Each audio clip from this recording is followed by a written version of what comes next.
Assalamualaikum warahmatullahi wabarakatuh. Sebelum melanjutkan video, pastikan Anda mengklik tombol subscribe agar tidak ketinggalan untuk mendapatkan update video terbaru dari kami.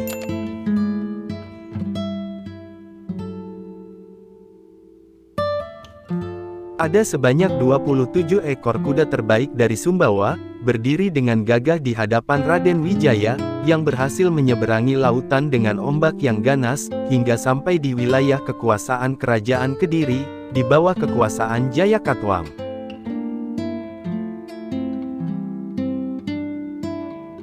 Raden Soreng Putra Arya Wiraraja lah, yang berhasil membawa kuda-kuda gagah tersebut, dan mempersembahkannya kepada Raden Wijaya untuk menjadi kendaraan perang menghadapi Kerajaan Kediri. Berkat pengorbanannya tersebut, Raden Wijaya menganugerahkan nama Ronggolawe untuk Raden Soreng Putra Arya Wiraraja.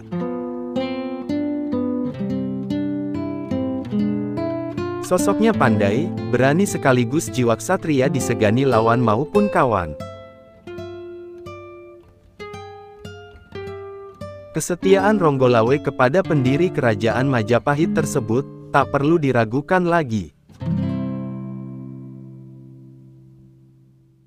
Ronggolawe bersama ayahnya yang saat itu menjabat Bupati Songenep atau Sumenep di Pulau Madura, datang membantu Raden Wijaya yang sedang membuka hutan tarik.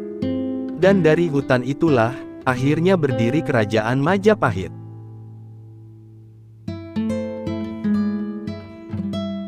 Saat pasukan di bawah komando Raden Wijaya dan bekerja sama dengan pasukan Mongol, menyerang Kerajaan Kediri, Ronggolawe turut berada dalam pasukan tersebut.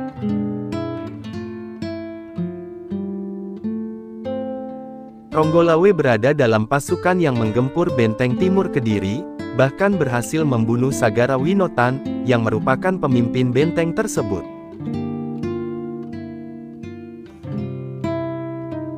Dalam Kidung Ronggolawe, setelah Kediri runtuh, Raden Wijaya menjadi raja pertama Kerajaan Majapahit. Atas jasa-jasanya dalam perjuangan, Ronggolawe diangkat sebagai Bupati Tuban, yang merupakan pelabuhan utama di wilayah timur Pulau Jawa.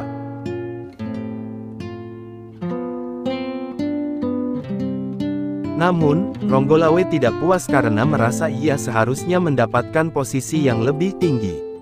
Ronggolawe semakin kesal setelah Nambi diangkat sebagai Rakrian Patih, jabatan paling tinggi dalam struktur pemerintahan kerajaan di bawah raja.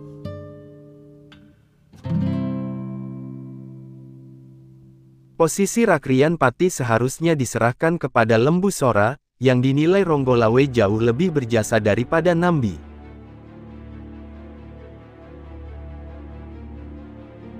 Lembu Sora, yang merupakan paman Ronggolawe, ternyata tidak sepakat dengan sikap keras Ronggolawe. Lembu Sora kemudian menasihati Ronggolawe, agar memohon maaf kepada Raja Majapahit.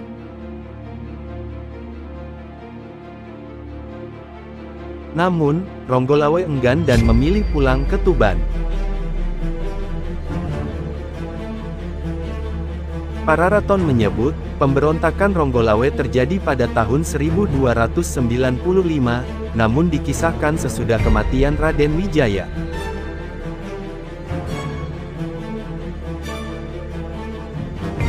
Pemberontakan tersebut bersamaan dengan Jayanagara naik tahta.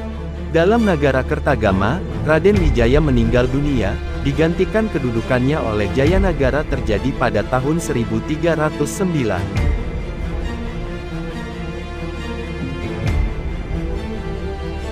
Di Kidung Panji Wijayakrama, dan Kidung Ronggolawe, dengan jelas menceritakan bahwa pemberontakan Ronggolawe terjadi pada masa pemerintahan Raden Wijaya, bukan Jayanagara.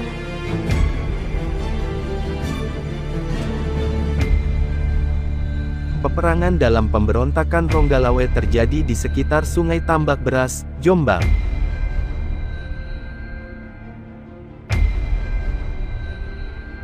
Atas perintah Raden Wijaya, Nambi ditemani Kebo Anabrang dan Lembu Sora memimpin pasukan Majapahit, menuju Tuban, untuk menghukum Ronggolawe.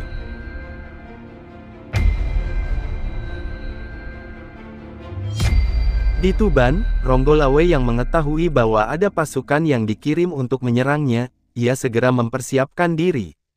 Ronggolawe membawa pasukannya untuk menghadang rombongan Nambi di Sungai Tambak Beras.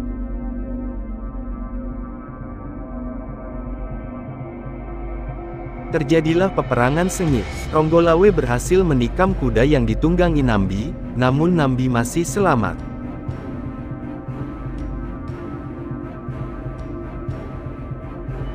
Kebo Anabrang, Panglima Perang Majapahit mengambil alih pimpinan perang pasukan Majapahit.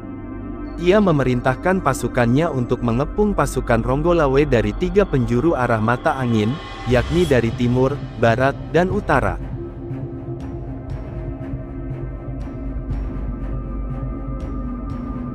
Taktik tersebut belum mampu mengungguli pasukan Ronggolawe. Kebo Anabrang memacu kudanya namun dikejar oleh Ronggolawe. Dalam pengejaran itu, kuda Ronggolawe terjatuh dan tercebur ke Sungai Tambak Beras.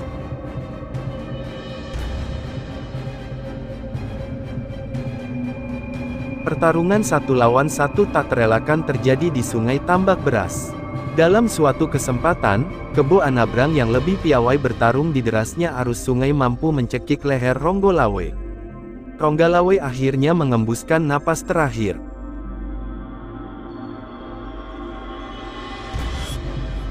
Lembu Sora yang melihat kejadian itu tidak mampu mengendalikan diri. Lembu Sora memang berada di kubu Majapahit, tapi Ronggolawe adalah keponakan tercintanya.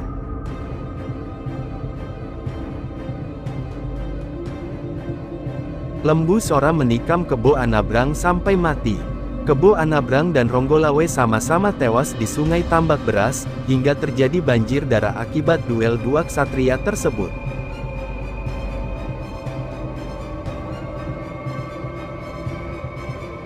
Kabar kematian Ronggolawe dalam pertempuran melawan pasukan Majapahit di aliran Sungai Tambak Beras, membuat semua berduka.